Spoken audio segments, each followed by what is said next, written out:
जो कोई भी व्यक्ति उनको देखता तो वो पहचान नहीं पाता कौन रामू कौन राजू है इन दोनों में से। एक शाम हरिया अपनी पत्नी से बोलता है, अब तो बुढ़ापा आ गया और अब पहले जैसे हाथ पैर भी नहीं चलते। हाँ, अब आपकी और मेरी उम्र हो गई है, अब मुझसे भी घर का काम नहीं होता। क्यों ना रामू और राजू के लिए सुंदर लड़कियां देखकर उनकी शादी कर दी जाए। हाँ भाग्यवान, तू बोल तो सही रही है, लेकिन मुझे रामू की फिक्र है क्योंकि उसे काम में आलस आता है और वह कैसे अपना गुजारा कर पाएगा। बातें करते करते दोनों सो जाते हैं।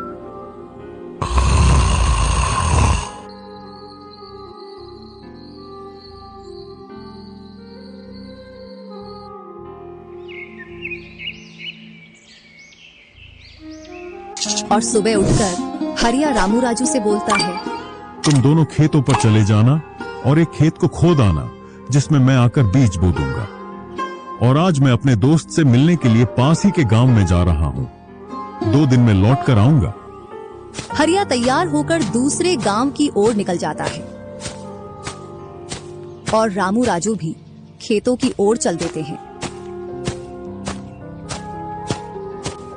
दोनों खेतों में जाकर काम करने लग जाते हैं। रामू ठहरा कामचोर, वह थोड़ी देर काम करने के बाद एक पेड़ की छांव में जाकर लेट जाता है। इधर राजू को सुबह से शाम हो जाती है और वह आधा खेत खोद देता है।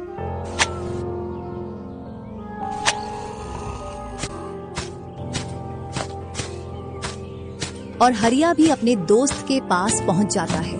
अरे भाई हरिया, कैसे आना हुआ? तुझसे मिलने की इच्छा हुई तो मिलने आ गया। चल अच्छा है, पहले भोजन करते हैं, इसके बाद गप्पे लड़ाएंगे। दोनों साथ में भोजन करते हैं। हाँ भाई हरिया, सुना सब कुशल मंगल?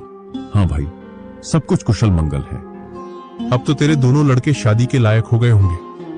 हाँ, दोनों शादी के लायक हो गए हैं और खासकर मैं तेरे पास इसीलिए आया हूँ कि कहीं दोनों लड़कों के लिए लड़कियां देख आऊं।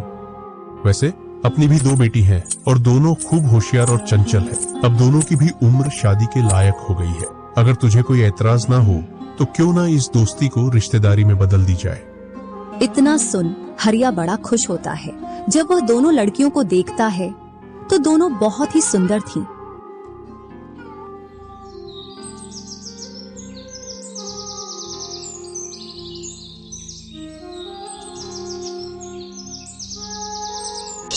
सुबह होते ही हरिया अपने दोस्त से बोलता है, मैं जल्द ही मेरी बहुओं को लेने आऊंगा।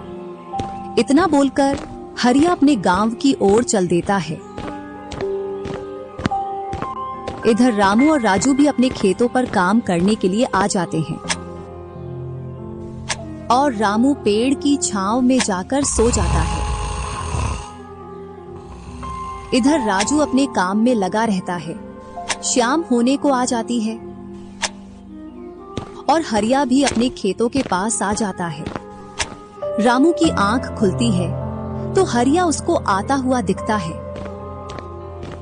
तो वह खेत में जाकर काम करने लग जाता है। चलो घर, अब शाम हो गई और खेत भी पूरा खुद गया है।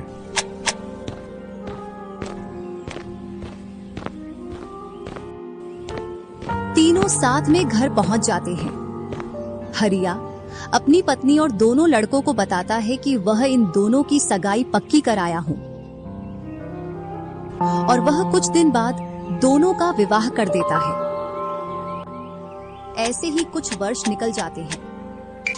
हरिया और उसकी पत्नी का स्वर्गवास हो जाता है और दोनों भाई जमीन और घर का बंटवारा कर लेते हैं। रामू अपने आलसी पने की वजह से खेतों में काम करने नहीं जाता और दिन भर घर में ही पड़ा रहता। इधर राजू अपने खेतों में दिन रात मेहनत करता है, जिससे रामू और राजू की फसलों में अंतर स्पष्ट दिखाई देता है। एक दिन रामू राजू से बोलता है, तूने अच्छा खेत रख लिया और मुझे यह